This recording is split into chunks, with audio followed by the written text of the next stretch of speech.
नमस्कार, आप देख रहे मीडिया हलचल। मैं हूं आपके साथ पूजा यादव। उत्तर प्रदेश में अगर राजनेता कुछ राजनीतिक बात करते नजर आए या फिर सरकार के वादे याद दिलाते नजर आए तो ये तस्वीर तो बहुत आम है। लेकिन अगर भारत के ही पूर्व बल्लेबाज अगर याद दिलाए सरकार को वादा तो ये बड़ी गंभीर बात हो जाती है।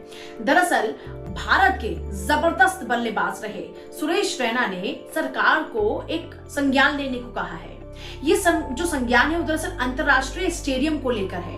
गाजियाबाद के राजनगर एक्सटेंशन में दरअसल अंतरराष्ट्रीय स्तर का एक स्टेडियम तैयार होना था। साल 2015 में यह सरकार की तरफ से वादा किया गया था कि उत्तर प्रदेश में गाजियाबाद के अंदर मुख्यतः अंतरराष्ट्रीय स्तर पर स्टेडियम तैयार होगा। अब सुरेश रैना ने एक ट्वीट किया।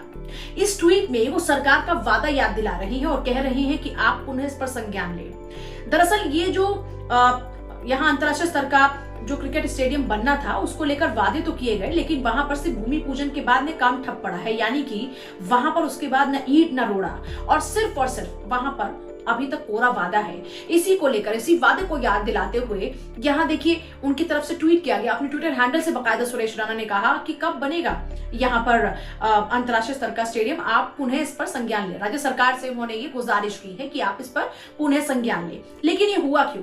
दरअसल मीडिया सलाहकार है सीएम योगी आदित्यनाथ के शलमणि त्रिपाठी, उन्होंने जिस तरीके से अपने ट्विटर हैंडल से एक तस्वीर डाली, एक पोस्ट डाली जिसमें वो युवा खिलाड़ियों से मुलाकात कर रही हैं और वहां पर बनने वाले अंतरराष्ट्रीय स्टेडियम को लेकर वो बात कर रहे हैं। तो ऐसे में इसी जो स्टेडियम की पोस्ट थी इसी को लेकर सुरेश रैना ने इसके जवाब में पूछ रहे कि गाजियाबाद वाले अंतरराष्ट्रीय स्तर के स्टेडियम का क्या होगा, वहां पर ये कब बनकर तैयार होगा, सरकार इसका संज्ञान ले, पुनः संज्ञान ले।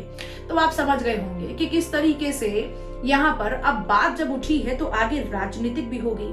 अभी सुरेश रैना जिस तरीके से सरकार को याद दिला रहे हैं उसके बाद जाहिर सी बात है अब आने वाले दिनों में विपक्षी पार्टियां उसको लपक भी लेंगी। लेकिन फिलहाल सुरेश रैना पूछ रहे हैं गाजियाबाद में बनने वाले इसी अंतरराष्ट्रीय स्तर के स्टेडियम के बारे में, और अब सरकार की तरफ से इस पर क्या जवाब आता है ये भी देखना होगा। क्योंकि अगर वो बात कर रही है सुरेश रैना अगर बात करें तो जाहिर सी बात है सरकार को यहाँ पर जवाब देना होगा। अभी तक यहाँ पर जमीन अलॉट हुई गाजियाबाद के अंदर और वो ये भी लिखते हैं कि यहाँ सिर्फ खाली जमीन ही जमीन दिखाई देती है। यानी कि सरकार को बड़ा जोर डालते हुए समझा रहे हैं, बता रहे हैं कि आप अपने वादे को यहाँ पर पूरा कीजिए और जो आपने 2015 में वादा किया था उस वादे को साकार रूप देने की कोशिश करें। इसके लिए मैं आपसे अपील करता हूँ, गुजारिश करता हूँ। और यहाँ पर अब देखना होगा कि कब ये स्टेडियम बनकर तैयार होता है, क्योंकि वैसे भी अब बहुत ही जल्द चुनाव आचार संहिता लगने वाली है। ऐसे में सरकार की तरफ से देखते हैं कि इसको लेकर क्या कुछ बात कही जाती है, क्योंकि विपक्षी पार्टी तो जाहिर सी बात है इस पूरे मुद्दे को भुनाने की कोशिश करती नजर ही आएंगी। अब अगर आपने अभी तक हमारा चैनल सब्सक्राइब नहीं किया तो अभी सब्सक्राइब करें और बेल आइकॉन को क्लिक करके हमारी लेटेस्ट वीडियोस के बारे में अपडेट जानें।